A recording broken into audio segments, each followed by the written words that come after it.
Bueno, vamos a explicar un poquito la Reforma Protestante. Ya sabemos que va a aparecer gracias a Lutero, aunque hubo muchos reformadores antes que Lutero, pero no tuvieron, digamos, el apoyo y la suerte que tuvo Lutero a la hora de poder llevar a cabo su reforma. Y también veremos pues a Calvino, ¿no? El calvinismo, que nos puede resultar interesante. Hay varios reformadores, también un reformador humanista que es Erasmo de Rotterdam. Hay también un reformador a nivel político que será el que funde el anglicanismo y es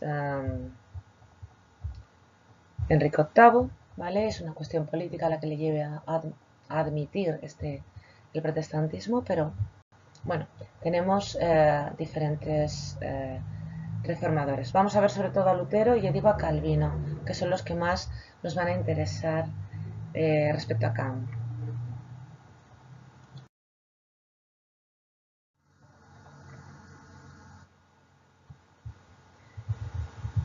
Es verdad que esto ya lo hemos visto antes, lo vimos con Descartes, pero me gustaría repasarlo un poco. Vamos a ver las causas de la reforma. En el siglo XIV ya sabes que se produce la peste negra, muere muchísima gente, niños, mujeres, gente buena. Y evidentemente los intelectuales de la época pues se preguntan cómo es posible, ¿no?, que ocurra algo tan brutal, ¿no? ¿Cómo es posible que Dios pues haga esto, ¿no? Evidentemente la opción de Dios no existe, no pasaba por la mente de estas personas, así que llegaron a la conclusión de que Dios era incomprensible para la mente humana. Y uno de los pensadores que vamos a ver, que son de los más interesantes del siglo XIV, es Guillermo de Ockham. También hay otros pensadores como Escoto, ¿vale? En cualquier caso, este pensador va a defender que la fe y la razón están separadas, que el hombre no puede comprender a Dios y de alguna manera la fe cae en cierto o se relaciona con la irracionalidad. Esto evidentemente la Iglesia no puede aceptarlo y por eso Guillermo de Ockham la verdad es que estuvo perseguido por el Papa, aparte de por estas ideas, por otras que vamos a ver después más adelante en relación con la política. Aparte de esto, aparte de esta cuestión de la peste negra, también a existir una serie de condiciones que van a facilitar la aparición de la Reforma Protestante. Una va a ser el cisma de Occidente. Sabemos que durante una serie de años van a aparecer 3 papas en Europa. Bueno, sí, van a aparecer 3 papas. ¿Eh? Y evidentemente pues esto acaba con la idea de que el concilio pues, o el grupo de obispos reunidos nunca va a equivocarse, ¿no? Porque se acaba de demostrar que en este caso se equivocaron, ¿no? Además, también va a ser importante la vida relajada que va a llevar el clero, es decir, no existía, o sea, había muchísimos problemas en el sentido de que, bueno, pues los obispos, los sacerdotes, los dignatarios eclesiásticos y por supuesto los que no lo eran, pues llevaban una vida pasando completamente de sus promesas, o sea, mmm, eran bastante infieles, ¿no?, a todo aquello que habían jurado que iban a cumplir, ¿no?, que iban a respetar. Entonces, desde ese punto de vista, la verdad es que daba muy mala imagen. La Iglesia necesitaba una reforma, esto reconocido por la propia Iglesia, pero nadie se atrevía, digamos, a abrir ese melón y a meterse en ese berenjenal, ¿no?, a, a, a intentar solucionar esos problemas. Además, también otro problema que vamos a encontrarnos es la venta de indulgencias para la construcción de San Pedro el Vaticano. ¿Vale? El Vaticano estaba siendo excesivamente caro y se decidió pues vender indulgencias. ¿Qué pasa? Que las indulgencias hacían que la gente pues no se tomara demasiado en serio el hecho de arrepentirse de sus pecados, porque como podían comprar de alguna manera la salvación, pues, en fin, que era poco ético, ¿no?, y poco serio. Las cosas como son, ¿no? Que por pagar podrías salvarte tú o salvar a alguien que ya llevaba muerto un tiempo, vamos. Entonces, la verdad es que resulta poco ético, ¿vale? Y todo esto pues va a facilitar que aparezca después en el siglo XVI alguien como Lutero y que pueda pues fundar una nueva versión, ¿no?, del cristianismo.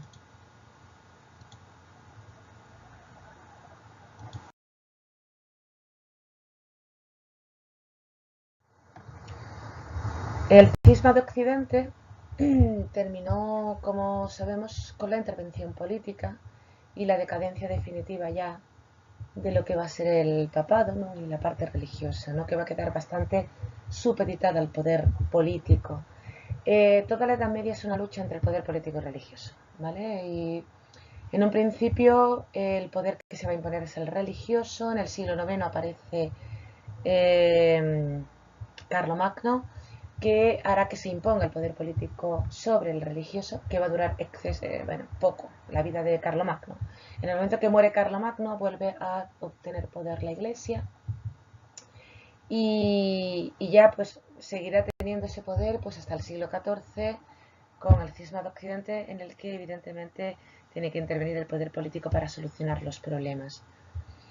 Las monarquías nacionales que van a surgir en el siglo XV van a ir adquiriendo cada vez más poder y casi sin que el papado se dé cuenta, ¿no?, de que están adquiriendo ese poder, porque las ve muy pequeños reinos, ¿no? No le va a prestar demasiada importancia, no le va a dar mucha importancia el papado, y ahí estará su gran error, porque van a ser precisamente las monarquías nacionales las que se impongan por encima del poder religioso. Y esto va a hacer que cambie muchísimo la mentalidad europea.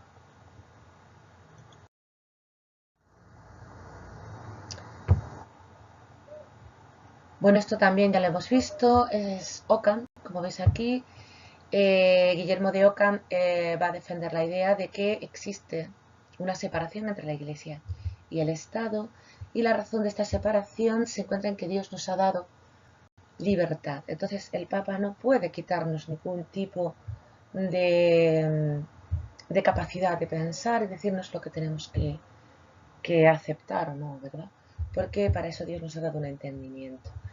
Ya digo, Ockham fue bastante incendiario en su época y bueno, pues tuvo bastantes problemas con el papado en general. En el siglo XVI va a aparecer el concepto de dignidad de la persona y de autonomía, y nos vamos a encontrar ligado pues a pensadores como Leonardo da Vinci o Pico della Mirandola, ¿vale?, que va a ser la base de lo que es el antropocentrismo y el humanismo.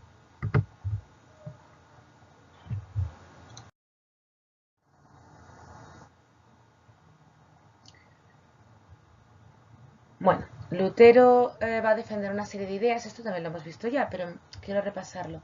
Va a defender una serie de ideas, ¿no? Va a defender sobre todo, y lo más interesante, que el hombre se salva por la fe. Tenéis aquí la predestinación, con lo que hagamos, no importa, el hombre ya está salvado o condenado. Va a rechazar la transustanciación, es decir, que el pan y el vino se transformen en cuerpo y alma de Cristo. No acepta que Dios se pueda representar en imágenes porque terminamos adorando a las imágenes. No acepta la autoridad del Papa y no acepta prácticamente ningún sacramento a excepción del bautismo. Respecto a lo que sería el poder, pues tenemos poder político y religioso. El poder político es imperfecto, pero puesto que el político pretende llevar el mensaje de alguna manera de la fe, ¿no?, pues hay que respetar, ¿no?, las leyes políticas. Y en el ámbito religioso la iglesia es prácticamente espiritual, porque la iglesia mundana, la iglesia física, pues es bastante imperfecta.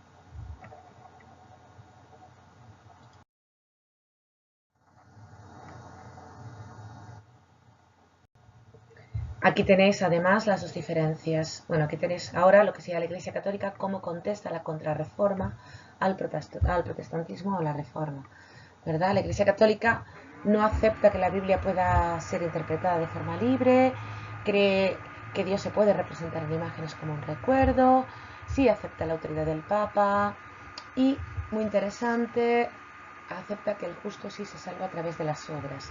Es decir, que mientras que el catolicismo va a seguir aceptando la ley natural, lo veremos ahora, en el protestantismo esta ley natural es inviable. Ahora lo vamos a ver. ¿Eso qué quiere decir? Pues que Dios no puede intervenir en la ética. En el protestantismo, de alguna manera, la ética se empieza a desvincular de lo religioso. En la contrarreforma en la Iglesia Católica esto no es así. Y desde ese punto de vista, pues supone un retroceso.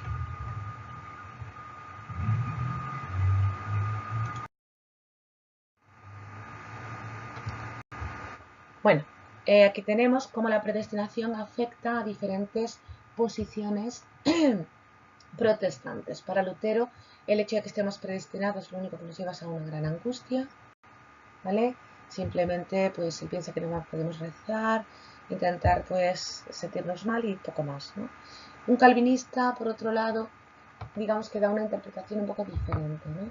Para el calvinista, ya que no hay solución a nivel de no saber exactamente si estoy tocado por la mano de Dios o no, pues lo único que me queda es intentar ser un hombre honorable a nivel social y político y económico, y convertirme por tanto en un pilar para la comunidad y en hacer bien mi trabajo, ¿no? Estos dos principios le van a venir muy bien a lo que va a ser las ideas y al capitalismo, ¿no? A lo que va a ser la economía capitalista, ¿vale? Y va a ser un poco también la base de la modernidad en ese sentido. Bueno, ahora vamos a ver un poco las ideas políticas fundamentales que van a estar representadas pues, por Maquiavelo, ¿vale? Vamos a ver también a otros autores como, por ejemplo, Erasmo, y también vamos a ver a Campanella, Tomás Moro, etc.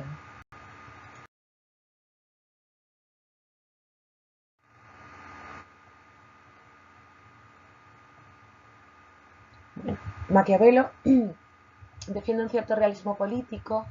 Esto quiere decir que básicamente solo existe...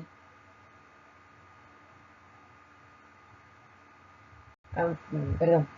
Esto quiere decir pues que se sigue o se describe lo que se hace, ¿no? Pero no se pone en entredicho las acciones que se suelen hacer, si se estudia lo que hay, no lo que debería ser, ¿no? Entonces, el político de turno pues puede ser bastante inmoral, ¿no? El príncipe puede permitirse ser inmoral siempre y cuando sea en beneficio de la sociedad en la que vive, siempre y cuando sea en beneficio de la ciudad. En caso de que este príncipe sea un inepto y no demuestre su capacidad, la gente está perfectamente capacitada, el súbdito está perfectamente capacitado para poder destituir a esta persona de su cargo, ¿no? Y poner a otro. Esta idea es muy moderna. En la Edad Media no se permitía la sedición, se consideraba un pecado capital. No obstante, ya en la modernidad sí.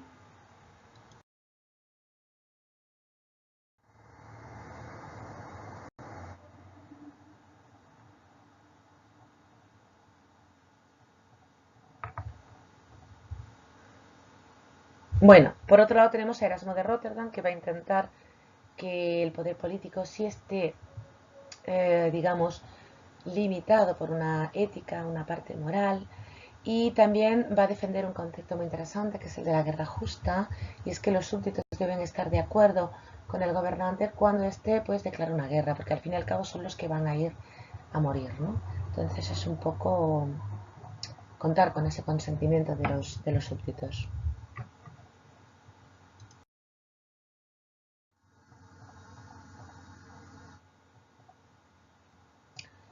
Otro aspecto interesante va a ser la búsqueda, bueno, el concepto de utopía, la búsqueda de una sociedad perfecta, sin contar evidentemente con las circunstancias históricas, políticas, económicas y sociales que tienen en esa época, con lo que es inviable el tipo de sistema político que se propone, pero aún así resulta interesante que para todos estos autores, como Tomás Moro, Campanella o Bacon, la educación es fundamental para poder conseguir una sociedad ideal, mejor, más feliz, y también es importante eliminar lo que va a ser la propiedad privada como base de las desigualdades, ¿no?